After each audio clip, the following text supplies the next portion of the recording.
আমি আছি এখন জামালপুর, যাচ্ছি আমরা মাওনা। আমার সাথে আছে অনিক, শাকিল, আনোয়ার মামা।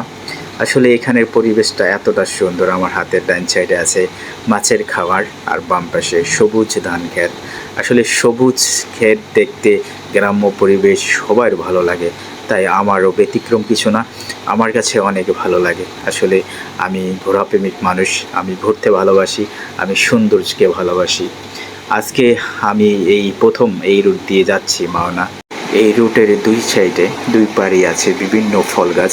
আছে এখানে কাঁঠাল গাছ, পেয়ারা গাছ, বড়ই গাছ এবং অনেক ফল গাছ, যেটা আসলে বলতে গেলে আজকের দিন শেষ হয়ে যাবে, কিন্তু এখানের ফল গাছের নাম শেষ হবে না।